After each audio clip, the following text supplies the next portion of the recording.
నీ పట్ల నా పట్ల దేవుడు తన ఉన్నతమైన ప్రణాళికను నెరవేర్చుకోవడానికి నేను కూడా అడిగాను, ప్రభువా ఎందుకు ఈ సంవత్సరాన్ని నాకు దయచేశాను. సంబరంతో హ్యాపీ న్యూ ఇయర్ చెప్పుకోవడమే కానీ ప్రభుతో ఏకాంతముగా గడిపేటువంటి పరిస్థితులు నేటి కాల విశ్వాసులకు దాదాపుగా కరువైపోయినటువంటి పరిస్థితి.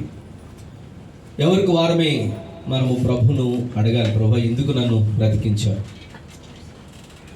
దేవుడు తన సంకల్పాన్ని నెరవేర్చడానికి, ఇంకా కొన్ని ఆత్మను రక్షించడానికి, ఆయన పనిని కొనసాగించడానికి ఇలా చాలామంది కూడా అడిగితే ప్రభు సమాధానం ఇస్తారు. కొంతమందికి దేవుడు ఒక అవకాశాన్ని ఇచ్చాడు, దిద్దుకోవడానికి, సరి చేసుకోవడానికి, సంస్కరించుకోవడానికి, బాగు చేసుకోవడానికి, ఇల్లు చక్కబెట్టుకోవడానికి, భార్యతో సమాధాన పడడానికి, భర్తను మార్చుకోవడానికి, పిల్లల్ని ప్రయోజకులు చేసుకోవడానికి దేవుడిచ్చిన అవకాశం ఇది. ఈ చక్కని అవకాశాన్ని ఎవరు కూడా దుర్వినియోగం చేసుకోకూడదు.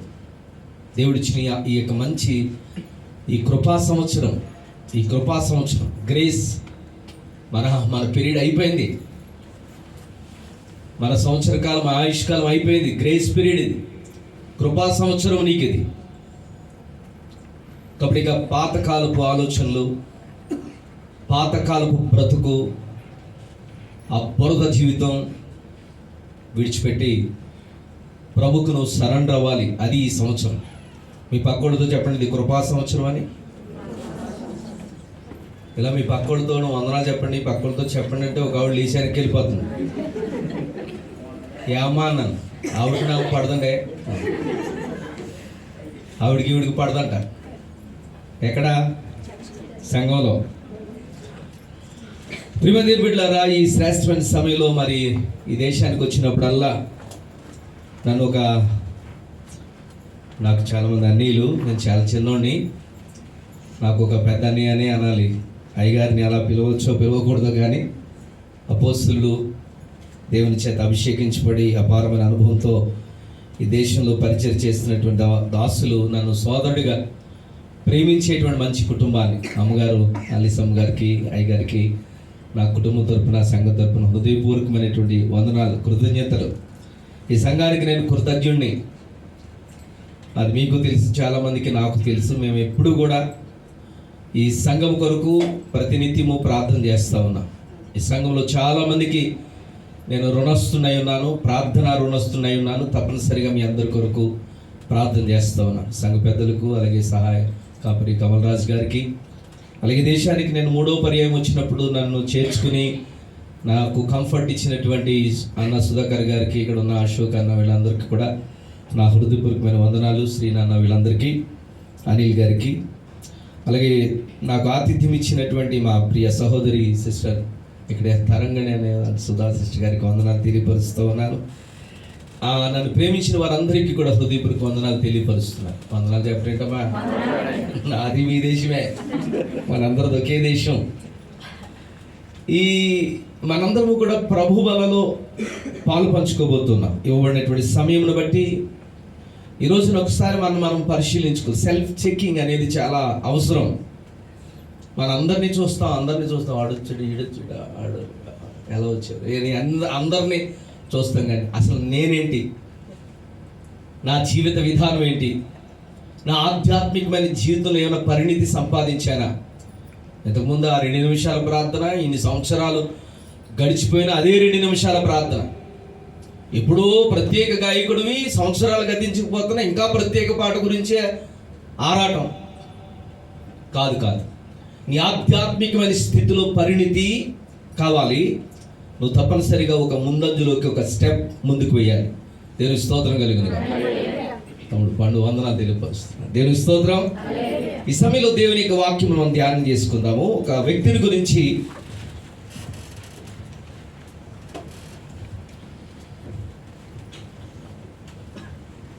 యెహోషువ గ్రంథము 14వ అధ్యాయము 9వ వచనం నుంచి కొన్ని మాటలు మనం చదువుకుందాం. ఆ దినమున మోషే ప్రమాణము చేసి నీవు నా దేవుడైన యెహోవాను నిండు మనస్సుతో అనుసరించితివి గనుక నీవు అడుగుపెట్టిన భూమి నిశ్చయముగా నీకును సంతానమునకును, నీ సంతానమునకును ఎల్లప్పుడూ స్వాస్థ్యముగా ఉండును అనెను. దేవునికి స్తోత్రం చెప్పండి అందరూ కూడా. హల్లెలూయా. మీరు వాక్యం తీస్తే 188వ పేజీ పాత నిబంధన గ్రంథంలో నాతో పాటు అందరూ ఒకసారి చెప్పండి, నాతో పాటు చెప్పండి. ఆ దినమున మోషే ప్రమాణము చేసి, నీవు నా దేవుడైన యెహోవాను నిండు మనస్సుతో అనుసరించితివి గనుక నీవు అడుగుపెట్టిన భూమి నిశ్చయముగా నీకును నీ సంతానమునకును ఎల్లప్పుడూ స్వాస్థ్యముగా ఉండును అనెను. మీరు చదివిన వాక్యం మీద మీ కుడి హస్తాన్ని ఉంచండి, కళ్ళు మూసుకోనండి, ప్రార్థన చేయండి. ప్రభుని అడగండి, ప్రభువా మాతో మాట్లాడు, ప్రభు నాతో మాట్లాడు. దేవుని వాక్యము శక్తివంతమైనది, అది చాలా ప్రభావం కలిగినది. నీ ఆధ్యాత్మికమైన స్థితిని మెరుగుపరచడంతో పాటు నీ ఆత్మీయ స్థితిని ఉన్నతమైన స్థాయిలోకి తీసుకెళ్ళడంతో పాటు ఆ దేవుని వాక్యము నీ శరీర బంధకముల నుంచి కూడా విడిపించగలిగిన శక్తివంతమైనది. దేవుని వాక్కుతోనే ఈ సర్వ సృష్టి సృజించబడింది.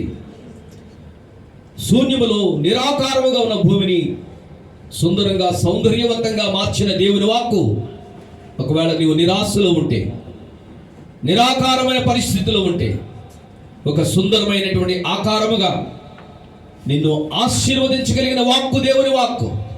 ప్రభువా నా జీవితాన్ని మలచండి, నీకు ఇష్టమైనటువంటి బ్రతికే కృప మాకు దయచేయండి.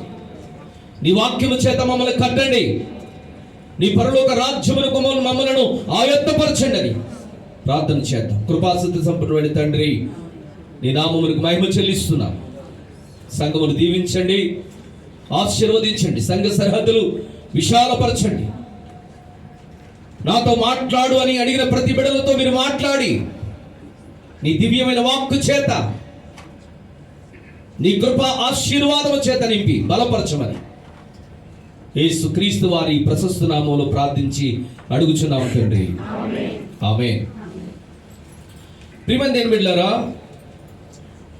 యెఫున్నె కుమారుడైనటువంటి కాలేబును గూర్చిన కొన్ని మాటలు మనం ధ్యానం చేసుకుని, ఈరోజు మనం అందరం కూడా దేవుడు మనకి ఇచ్చిన వాగ్దానం, దేవుడు మనకి ఇచ్చినటువంటి స్వాస్థ్యం, దేవుడు మనకి అనుగ్రహించబోతున్న పరలోకపు దివ్యమైనటువంటి ఆ ఆశీర్వాదకరమైన రాజ్యంలోనికి ప్రవేశించడానికి హక్కుదారులమా కాదా? యెఫున్నె కుమారుడైన కాలేబు, ఇప్పుడు కాలేబు 85 సంవత్సరాల వయసులో మోషేకు దేవుడు కాలేబుకి ఇచ్చినటువంటి వాగ్దానమును యెహోషువ, మోషే పక్షముగా, మోషే సాక్షిగా దేవుడు యెఫున్నె కుమారుడైనటువంటి కాలేబుకి ఇచ్చిన సాక్ష్యాన్ని యెహోషువకు జ్ఞాపకం చేస్తూ ఉన్నాడు. మీకు తెలుసా, మన ఇద్దరం వేగు చూడడానికి వెళ్ళినప్పుడు దేవుడు నాకు వాగ్దానం ఇచ్చాడు, నా ప్రియకుమారుడైనటువంటి కాలేబు నిండు మనస్సుతో, మంచి మనస్సుతో నన్ను అనుసరించినటువంటి హేతువు చేత. దేవునికి స్తోత్రం, హల్లెలూయా. దేవుడు కాలేబును ఆశీర్వదించడానికి, కాలేబును దీవించడానికి, కాలేబుకు వాగ్దానం ఇవ్వడానికి, ప్రామిస్ ఇవ్వడానికి గల కారణం ఏంటంటే, కాలేబు మంచి మనసుతో, నిండు మనసుతో. ఈ మాటలు చాలా ప్రత్యేకంగా మనం ఆలోచించవలసిన వారమై ఉన్నాం. నీవు నా దేవుడైన యెహోవాను నిండు మనసుతో అనుసరించినటువంటి కారణం చేత. చూడండి, సంఖ్యాకాండము 14వ అధ్యాయంలోనికి వెళదాం.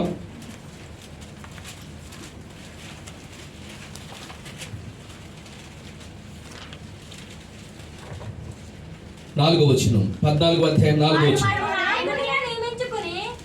అమ్మా 24వ వచనం, సారీ.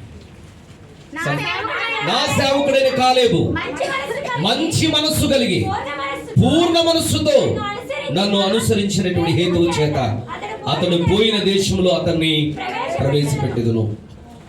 యెహోషువ, కాలేబులు వీళ్ళిద్దరూ కూడా ఒకే సమకాలికులు. దేవుడు మోషేతో చెబుతున్నాడు, నువ్వు ఈ పాలు తేనెలు ప్రవహించే దేశమైన కానాను వేగు చూడడానికి ఇశ్రాయేలీల గోత్రంలో ఒక్కొక్కరిని ప్రధానులను ఎంపిక చేసి ఆ దేశమునకు వేగు చూడడానికి పంపించమన్నప్పుడు ఆ 12 మందిలో ప్రాముఖ్యంగా యెహోషువ కాలేబులు వీరిద్దరు కూడా ప్రత్యేకించబడిన వారు.